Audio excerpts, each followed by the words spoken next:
Hello students, आज हम class 10th का जो चैप्टर नंबर 1 है केमिकल रिएक्शन एंड इक्वेशन, उसके नेक्स्ट क्वेश्चंस को हम सॉल्व कर रहे हैं। हमने 19 तक क्वेश्चन को इजीली सॉल्व कर लिया था। ठीक है, 19 में मैंने क्वेश्चन में एक थोड़ा सा लाइन स्किप कर दिया था, तो वो आप देख लीजिए कि जो हमारे पास में डिकम्पोजिशन रिएक्शंस होती है वो कैसी होती है, एंडोथर्मिक रिएक्शन होती है। इट्स मीन रिएक्शन कराने के लिए हमको क्या प्रोवाइड करानी पड़ेगी, हमको एनर्जी देनी पड़ेगी। हमको क्या देनी पड़ेगी, एनर्जी देनी पड़ेगी। वो एनर्जी किस में काम आती है, बॉन्ड को ब्रेक करने में काम आती है। जिससे क्या होता है, लार्जर मॉलिक्यूल टूटता है किसमें, स्मॉल मॉलिक्यूल से में। ठीक है, ये जो एनर्जी लग रही है वो आपके हीट की फॉर्म में भी लग सकती है, आपके इलेक्ट्रिसिटी की फॉर्म में भी लग सकती है, इलेक्ट्रिसिटी की फॉर्म में भी लग सकती है, और फोटो लाइट की फॉर्म में भी लग सकती है। ठीक है, मतलब लाइट फॉर्म में भी एनर्जी वो लग सकती है। तो इस तरीके से हमारे 19 क्वेश्चन तक सॉल्व हो गया था। नेक्स्ट क्वेश्चन को हम देखते हैं। तो क्या है हमारे पास में, write one equation each for decomposition reaction where energy is supplied in the form of heat, light और इलेक्ट्रिसिटी। तो हीट, लाइट और इलेक्ट्रिसिटी के बेसिस पे हमको देखना है। जहाँ पर एनर्जी सप्लाई अगर हीट की वजह से हो रही हो उसे हम बोलेंगे थर्मल डिकम्पोजिशन। ठीक है, थर्मो मतलब ही क्या होता है, टेम्परेचर। यस, तो हम क्या बोल रहे हैं, CaCO3 में हमने हीट प्रोवाइड करी। ठीक है, तो किस में डिवाइड हो गया है, CaO और CO2 में डिवाइड हो गया। तो इस थर्मल को हम क्या बोलेंगे, टेम्परेचर से डिनोट करेंगे। ठीक है, तो हम इसके बाद में हमने क्या बोला कि जो भी हमने डिकम्पोजिशन किया वो किसकी वजह से एक्टिवेट किया, हमने थर्मल एनर्जी से एक्टिवेट किया। नेक्स्ट हमारे पास में डिकम्पोजिशन कौन सा टाइप है डिकम्पोजिशन का, जहाँ पर हम इलेक्ट्रिसिटी प्रोवाइड कराते हैं। इस डिकम्पोजिशन को हम क्या बोल रहे हैं, इलेक्ट्रोलाइटिक डिकम्पोजिशन बोल रहे हैं। क्या बोल रहे हैं, इलेक्ट्रोलाइटिक डिकम्पोजिशन बोल रहे हैं। तो इस बेसिस पे हमारे पास में क्या हो रहा था कि हमने सॉल्व किया था कि हमने एक बीकर लिया, बीकर में हमने इलेक्ट्रोड्स पुट किए, इलेक्ट्रोड्स पे हमने बैटरी पुट करी, बैटरी इसको अटैच किया, देन यहाँ पर पॉजिटिव देन नेगेटिव, इसको हमने बोला एनोड। ठीक है, पॉजिटिव वाले को यहाँ पर बोला हमने कैथोड। यस, हमने यहाँ पे इसमें वाटर फिल किया और वाटर में जो इलेक्ट्रिसिटी कंडक्शन रहे। ठीक है, तो इसके लिए हमने H2SO4 हल्का सा इसमें मिला दिया। जैसे हम मिलाते हैं तो यहाँ पर क्या रहेगा हमारे पास में, एनोड। तो यहाँ पर O2 रिएक्शन, जो O2 गैस है वो इवॉल्व होगी, और यहाँ पर कौन सी गैस निकलेगी, H2 गैस क्या होगी, इवॉल्व होगी। ठीक है, तो इस तरीके से हमने देखा था ये एग्जाम्पल। यहाँ पर क्या होगा इस वाले में। ठीक है, तो हमने ये भी देखा था कि जो H2 और O2 का रेशो आ रहा है वो कितना आ रहा था, 2:1। Very very important. ओके, तो इस तरीके से हमने यहाँ पर देखा जो इलेक्ट्रोलाइटिक डिकम्पोजिशन है वो, उसमें क्या होता है कि इलेक्ट्रिकल एनर्जी प्रोवाइड कराते हैं डिकम्पोजिशन के लिए। तो ये वाला एग्जाम्पल बहुत अच्छा है। और इसके अलावा जो इलेक्ट्रोलाइसिस का ये this diagram and this reactions with ratio is very very important. Now let's move on to the next topic, जिसमें हम क्या बोल रहे हैं, फोटो डिकम्पोजिशन की बात कर रहे हैं। फोटो डिकम्पोजिशन में क्या होता है कि लाइट अगर आप ले रहे हैं, ठीक है, जैसे आपने सनलाइट यूज़ कर ली, तो सनलाइट की वजह से उसने एनर्जी गेन करी, एनर्जी लेकर के उसने क्या किया, बॉन्ड ब्रेक कर रहा है वो। जैसे फॉर एग्जांपल हमने हाइड्रोजन पेरोक्साइड की बात करी, this name is hydrogen peroxide. Yes, तो ये किस में टूट गया, वाटर मॉलिक्यूल में ब्रेक हो रहा है, और इसमें किस में ब्रेक हो रहा है, ये हमारे पास में O2 में। ठीक है, नेक्स्ट फोटोलाइसिस डिकम्पोजिशन, या फिर हम फोटो डिकम्पोजिशन जिसको बोल रहे हैं, वो उसमें क्या होता है कि लाइट की वजह से उसका एक्सपोजर होता है, जिसमें हम क्या बोलेंगे, जो लाइट की वजह से उसमें क्या हो रहा है हमारे पास में, जिसका बॉन्ड ब्रेक हो रहा है। आपने एक एग्जाम्पल और किया था जिसमें हम क्या कर रहे थे, AgCl को हम सनलाइट की प्रेजेंस में रख रहे थे। ठीक है, मैं HNO यहाँ पे डिनोट कर रही हूँ। जैसे हम रख रहे तो ये किसमें टूट रहा था हमारे पास में, ब्रेक हो रहा था, Ag में, और Cl2 गैस रिलीज हो रही थी। वैसे हमने एक एग्जाम्पल और देखा था AgBr का, जो हमारे ब्लैक एंड व्हाइट फोटोग्राफी में काम आ रहा था, AgBr का 2Ag प्लस हमारे पास में क्या आ गया, Br2 आ गया। ओके, तो इस तरीके से हमने देखा है कि हमारे पास में किस तरीके से ये जो रिएक्शन है 3 टाइप्स की जा रही है। तो हमने पढ़ा थर्मल, ठीक है, फिर हमने पढ़ा इलेक्ट्रोलाइटिक या इलेक्ट्रोलाइसिस भी बोल सकते हैं हम इसको, फोटोलाइसिस भी बोल सकते हैं। ठीक है, तो फोटो डिकम्पोजिशन को हम फोटोलाइसिस भी बोल सकते हैं। तो इस तरीके से हमारा डिकम्पोजिशन वाला टॉपिक क्लियर है। Now let's move on to the next question. 21, what is the difference between displacement, double displacement reaction. Write an equation for these reaction. Simple, अगर मैं डिस्प्लेसमेंट रिएक्शन की बात कर रही हूँ, डिस्प्लेसमेंट रिएक्शन की अगर मैंने बात करी यहाँ पर, तो डिस्प्लेसमेंट रिएक्शन क्या होती है कि जैसे मान लो कोई साल्ट है हमारे पास में AB, जहाँ पर A क्या है हमारे पास में मेटल है। अगर हम इसका रिएक्शन इस A से हाई रिएक्टिव मेटल से कराते हैं, जैसे मान लो C से हम रिएक्शन करा रहे हैं, तो ये मान लो CB बना लेगा। इसको क्या कर दिया इसने, डिस्प्लेस कर दिया और A बाहर निकल गया। देखो सिंगल एलिमेंट ने एंट्री ली और सिंगल एलिमेंट लास्ट में रह रहा है।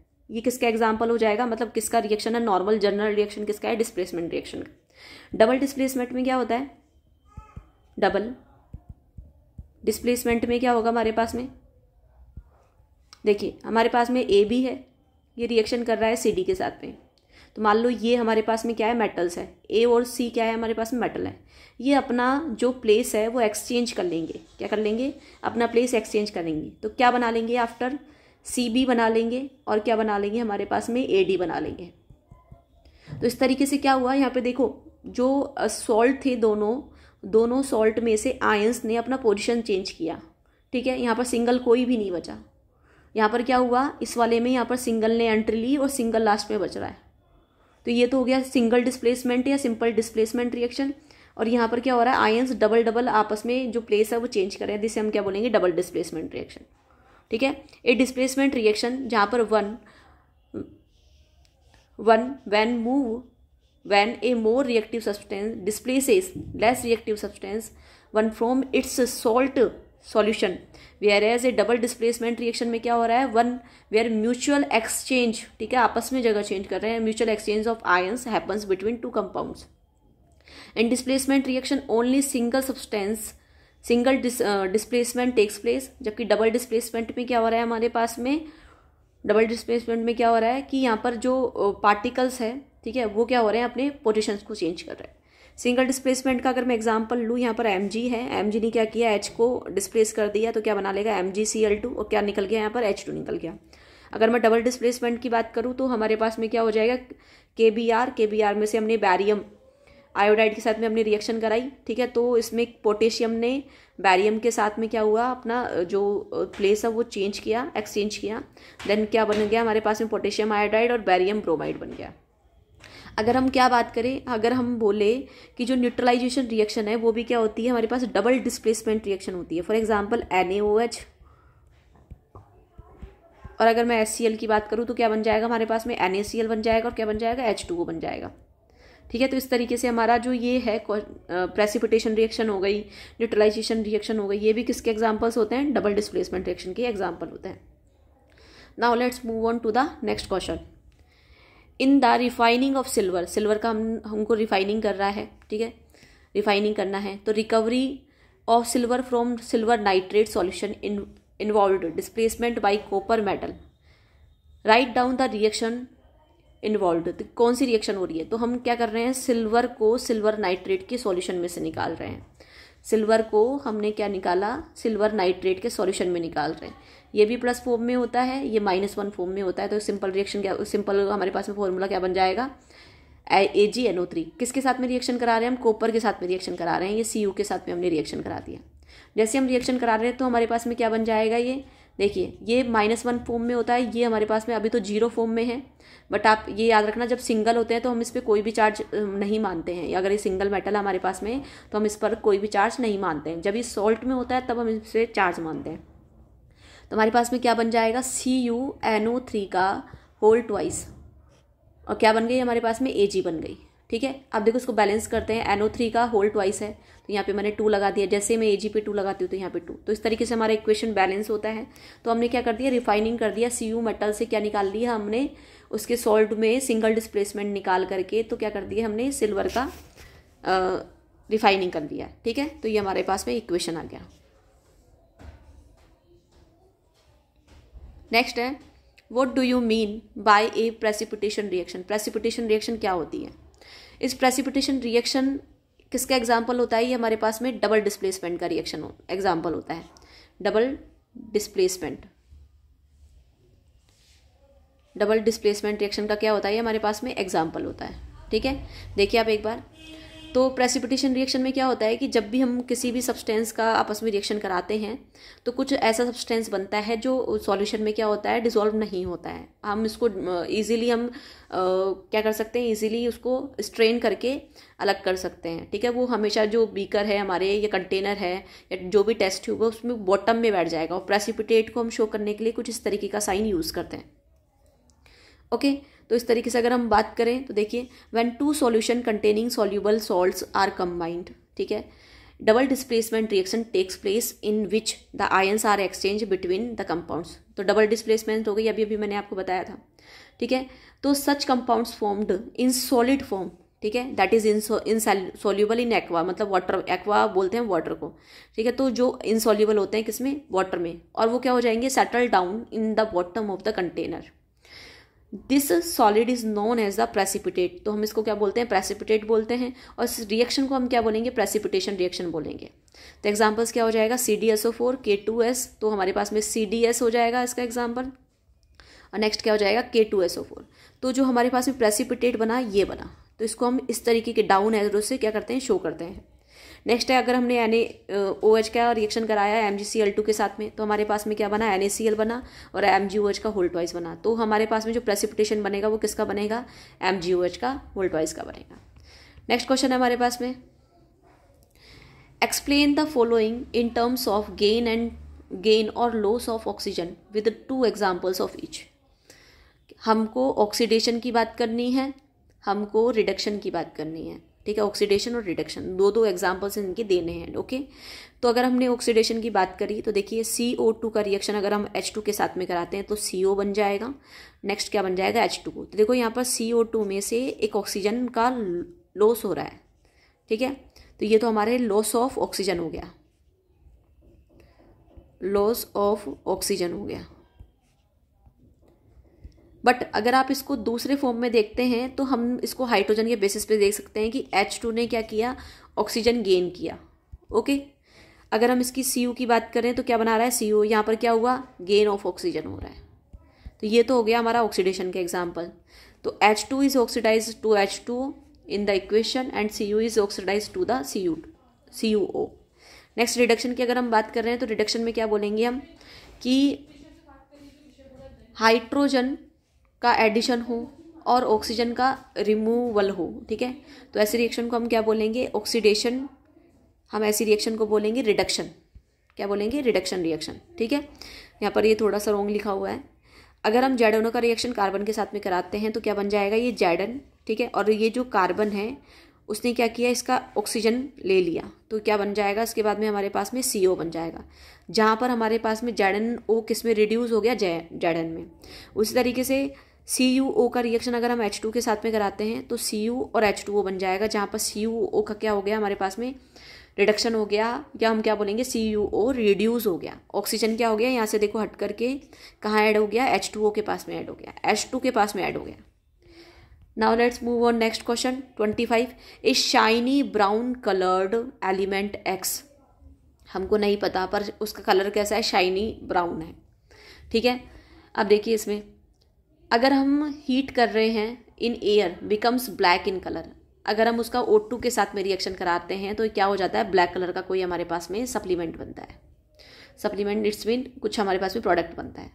ठीक है, तो अब ये पूछ रहा है कि जो एलिमेंट है X, ठीक है, और जो ब्लैक कलर का कंपाउंड बना उसका क्या नेम है। तो इस बात का ध्यान रखना, हमको केवल यहाँ से ही हिंट मिल रहा है कि जो शाइनी ब्राउन कलर है, तो शाइनी ब्राउन कलर केवल Cu का होता है, Cu का। ठीक है, कॉपर एलिमेंट का। तो आपने देखा भी होगा Cu का रिएक्शन हम किसके साथ में करा रहे हैं, O2 के साथ में करा रहे हैं, तो क्या बन जाएगा, CuO बन जाएगा। जो 2 यहाँ पर आ जाएगा, 2 यहाँ पर आ जाएगा, तो ये कैसा होता है, ब्लैक कलर का होता है। तो ये रिएक्शन हो गया, ये ब्राउन कलर का होता है। एयर की प्रेजेंस में हम इसका क्या करा रहे हैं, हीटिंग दे रहे हैं इसको। और यहाँ पर कि कौन सा कलर का बन गया, हमारे पास में कॉपर ऑक्साइड ब्लैक कलर का बन गया। Now let's move on to the next question 26। Why do we apply paint on iron articles, कि हम आयरन आर्टिकल्स के ऊपर, ठीक है, जो भी गेट वगैरह ये होते हैं उनके ऊपर पेंट क्यों करते हैं। तो we apply paint on iron articles to prevent rusting. Rusting से हम उसको बचाने के लिए क्या करते हैं, पेंट करते हैं। ठीक है, जिससे क्या होगा कि उसके ऑब्जेक्ट है ये हमारे पास में आयरन का, उसके ऊपर क्या हो जाएगी, एक लेयर आ जाएगी। तो लेयर की वजह से क्या हो जाएगा, ये डायरेक्ट कांटेक्ट में नहीं आएगा किसके, एटमॉस्फेरिक ऑक्सीजन के और मॉइस्चर के। इसकी वजह से रस्टिंग क्या हो जाएगी, रुक जाएगी, या फिर रस्टिंग से उसको क्या कर लेंगे आप, प्रिवेंट कर लेंगे। नेक्स्ट क्वेश्चन है हमारे पास में 27। Oil and fat containing food items are flushed with nitrogen, why? कि हम जब भी आपने चिप्स के पैकेट वगैरह देखे होंगे तो आप देखते हैं कि वो बहुत अच्छी तरीके से एयर से भरे हुए होते हैं, और जो वो उसमें एयर भरी हुई होती है वो कौन सी होती है, नाइट्रोजन गैस होती है। ठीक है, नाइट्रोजन का बॉन्डिंग अगर हम देखते हैं कुछ इस तरीके से होता है। ठीक है, जो कि बिल्कुल क्या है हमारे पास में नोबल गैस की जैसे ये बिहेव करती है। ठीक है, हम क्या बोलेंगे इसको, इनर्ट गैस की जैसे बिहेव करती है ये। इनर्ट गैस की जैसे बिहेव क्या, कि मतलब ये जल्दी से किसी के साथ में रिएक्शन नहीं करती है, ये रिएक्शन क्या होती है, देती नहीं है किसी के साथ में। अब जो भी आपके पास में चिप्स का जो भी पैकेट है, ठीक है, आपने उसको किससे फिल कर दिया, N2 गैस से फिल कर दिया। अब आपने जैसे उसको फिल कर दिया, अब उसके अंदर क्या है हमारे पास में, ऑयल, और जैसे हमारे पास में जो भी घी तेल जो भी है, ऑयल वगैरह ये है, उसके साथ में जो भी आपके चिप्स वगैरह पैक है, अगर वो इसके साथ में रिएक्शन नहीं करेगा तो वो क्या रहेंगे, सेफ रहेंगे। और सेफ रहेंगे तो वो क्या, किससे बच जाएंगे, रैंसिडिटी से बच जाएंगे। ठीक है, nitrogen is an inert gas, ये मैंने बता दिया क्यों होती है, क्योंकि ये बिल्कुल सेटिस्फाइड होते हैं अपने बॉन्डिंग के साथ में, इसलिए ये नोबल गैस और इनर्ट गैस की जैसे क्या करती है, बिहेव करती है। And does not easily react with these substances. ठीक है, on the other hand oxygen react with food substances to make them rancid. ठीक है, रैंसाइड। ठीक है, rancidity is also the example of the oxidation. Thus bags used in packing foods item are flushed, उनको किससे भरा जाता है, flushed with nitrogen gas to remove oxygen inside to pack. इसलिए when oxygen is not present inside the pack, ठीक है, उसके अगर उस पैकेट के अंदर ऑक्सीजन प्रेजेंट नहीं होगी, then rancidity of oil and fat containing food items is avoided. तो हम जो उसमें जो फूड आइटम का रैंसिडिटी हो सकता था वो क्या हो जाएगा, बच जाएगा। नेक्स्ट क्वेश्चन है, लास्ट क्वेश्चन हमारे पास में, कि ऑलमोस्ट इस पूरी एक्सरसाइज में आप देखना कि सारे के सारे टॉपिक्स उसने कवर कर दिए। ठीक है, तो उनके अगर आप इंडेक्स क्वेश्चन भी और एक्सरसाइज क्वेश्चन भी करते हैं तो पूरा चैप्टर एक बार पूरा कवर हो रहा है। ठीक है, तो हम कोरोजन का और रैंसिडिटी का हमको क्या बताना है, इनको एक्सप्लेन करना है और इनके एक एक एग्जाम्पल देना है। ठीक है, अगर ये पूछता भी नहीं है तो भी आप अगर एक एग्जाम्पल दे करके चलेंगे तो आपको अच्छी मार्किंग रहेगी।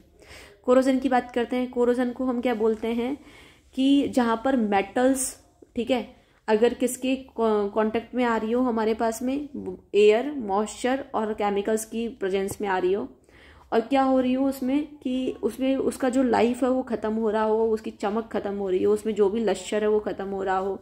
ठीक है, उसके ऊपर एक लेयर जमा हो जाती है जिसकी वजह से वो धीरे धीरे जो भी मेटल हमारे पास में ख़राब होता जा रहा है, उसे हम क्या बोलते हैं, कोरोजन बोलते हैं। Corrosion is the example of the oxidation. ठीक है, तो हमने क्या बोला एग्जाम्पल के फॉर्म में, जैसे मान लो आयरन किसके साथ में रिएक्शन कर रहा है, O2 के साथ में रिएक्शन कर रहा है। अब ये वाटर भी उसमें प्रेजेंट रहता है। ठीक है, अगर आप किसी भी लोहे की चीज़ को या फिर आयरन के ऑब्जेक्ट को अगर आप नॉर्मल प्लेस करते हैं, देन क्या क्या रहेगा हमारे पास में, O2 और N2O रहेगा। ठीक है, जिसकी वजह से Fe2O3 बन जाएगा, जो कि किसका फॉर्मूला है, रस्ट का फॉर्मूला है हमारे पास में। ओके, रैंसिडिटी की अगर हम बात करें यहाँ पर, तो रैंसिडिटी देखिए, the condition produce by aerial condition oxidation of fats and oil in the food marked by unpleasant smell and taste is called rancidity। तो हमारे पास में जो भी फूड आइटम्स रहते हैं वो क्या करते हैं, कि जो मतलब एयर के कांटेक्ट में जो भी आते हैं, ठीक है, तो उसमें धीरे धीरे क्या होने लग जाती है, रैंसिडिटी होने लग जाती है, मतलब उनका टेस्ट खराब हो जाएगा और उसमें एक स्मेल आने लग जाएगी, उसे ही हम क्या बोलते हैं, रैंसिडिटी बोलते हैं। रैंसिडिटी क्या करती है, स्पॉइल करती है फूड मटेरियल्स को, जो किससे बनते हो, फैट और ऑयल से बनते हो।